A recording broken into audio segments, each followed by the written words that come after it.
Our biggest one that we're introducing at this market at NatP is a show that we found in South Korea titled Grandpa's Over Flowers, which is a fun, humorous adventure format series that follows 70-year-old, 70 plus actors who've been popular, but now they're in their twilight years, and the producer brings them together and puts them on an adventure where they have to go backpacking through France and live like college kids.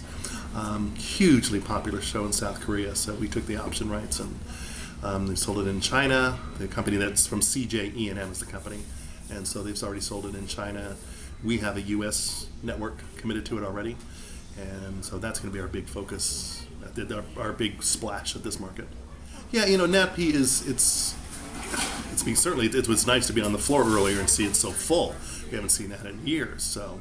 But it's always seemed like a more casual market. I just had a meeting with Endemol France and Endemol Italy. Most all of our clients are friends, so my problem is I spend too much time talking about kids. But just hearing what they're looking for, and you can kind of get a nice casual conversation. And we didn't even show the trailer, so they took it with them, but was able to kind of talk through points. And this market always makes it more. You get more time to talk through the shows, then listen to them what they're looking for, which I think is crucial. I don't think that's something I think probably most salespeople just don't do. They just throw stuff and not listen. So we need a better strategy to develop business there, to get business, because we know there's good business there.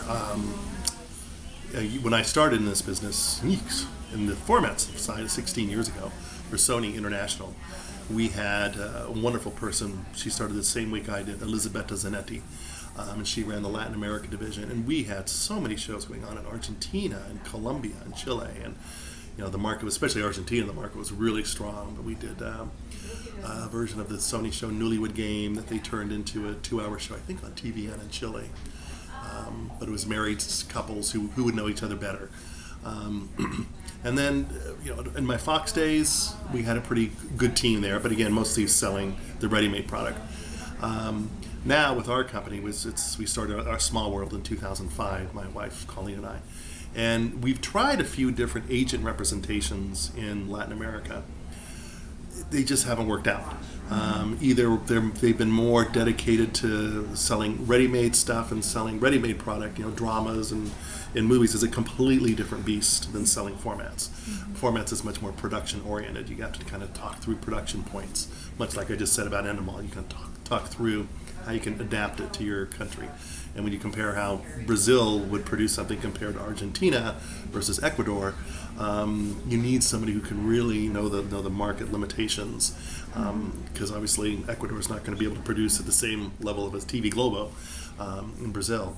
But that's my main goal for this market here. We have a few meetings with some agent type people, even maybe doing some strategy with a Sony or a Zodiac, and using some of their resources, because I know there's when you have a good format, everybody wants to sell. So we'd rather have 50% of something than 100% of nothing.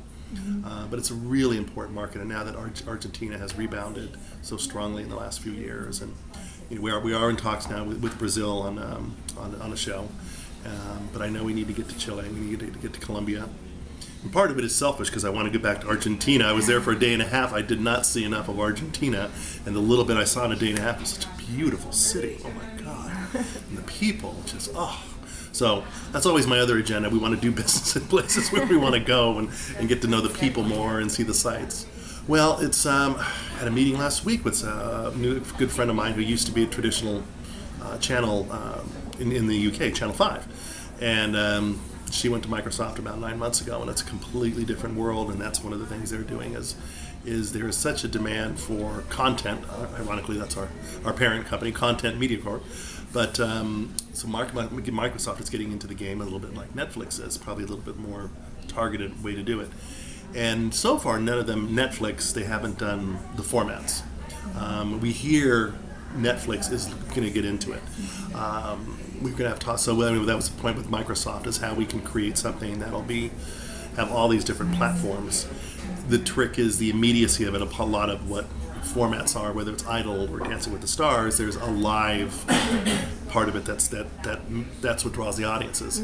So how you make a show that can be, again, I need to learn more about this whole area too, but how you can make a show that's produced live in Russia, and when it's live, it's going to air in completely different time zones all around the world. How you can still make that work. So that's a tricky part. But certainly all the different windows of having the traditional broadcast window and the second window and the third window. And the other show that we introduced in MIPCOM called Three Idiots, which was from South Korea, is a live show. It's a weekly series. It's a Sunday night primetime show, and it's part of the appeal is it's live. Viewers not only can vote on which one of these three characters will win a challenge, but they can vote and who they think is going to. They can vote who they think can win. Then also they can submit their own challenges live, and they'll take them on air. And so there's a lot of interactivity, SMS voting. There's a lot of revenue generated from that. The sponsors that are involved love the immediacy of that. Viewers will vote for something. If they actually win, the prize will be delivered to them in live time, real time during the broadcast. So this is a whole new area for us too. That's I think 5 years from now. I was at a meeting with one of the networks, NBC, about a year ago. I was with the current president of the network and the one who used to run it years ago, Fred Silverman, and the two of them are talking about how traditional networks are going to be out of business in 5 years. And I'm thinking, I'm thinking, okay, well, we better figure out how to make to grow our formats business. You certainly see there's, I don't know when we're going to run out of talent shows, but I kind of hope soon. I just can't believe that they are still introducing new talent shows. At MIPCOM, you saw the big Rising Star and Keep the Light Shining. And it was fascinating to Keep the Light Shining created this huge bidding war and all this interest, and it was not even a show. Okay. It was simply a demo. They created as a fun, sexy sizzle reel with footage assimilated from other existing shows, and created was a terrific sales strategy. So I think the talent shows are still there. We are hearing just already in the meetings this morning the adventure type shows, less studio based, and that's what networks are looking for. And I think a show that seems to, and we are hearing, we have a show now, a scripted reality. That seems to be the new buzz, which I equate scripted reality with bad acting. But it's a way to try to do like a telenovela. We're not going to use professional actors. We're going to use just regular people. Well, that means we don't have to pay them as much. But we're doing it. We did an adaptation in Finland of one of our shows called The Night Patrol. And it did it for the network. They did a 4-episode test run, and it was terrific. So. We're introducing that here, but that seems to be the scripted reality that Monday through Friday. That's certainly the thing that viewers are looking for. I mean, networks and viewers are looking for something that you can have it on a daily basis. But then the Friday show is kind of the big finale for the week. Okay. Anything you want to add? No, the scripted area also. I think the scripted formats, and that's something we need to. We have one title called The Kitchen Musical.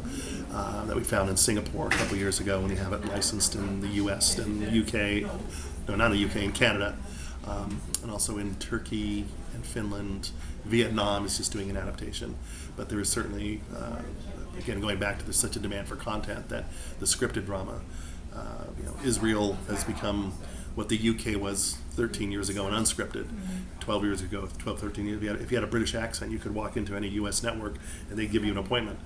Even if you were in the bakery business, they were just like, oh, British accent, you must know the secret, because Idol had just launched there. And so now we see all these dramas coming out of Israel, and there's such a demand for them and a battle to get them. I think today I just read in one of the trades that there's Channel 4 and a network in the UK is going to be doing an adaptation on an Israeli drama. I think the world has just seen that, and that's also an area I like to get into, is not only sell more into Latin America, but roll my sleeves up and find out there's stuff coming out of that market.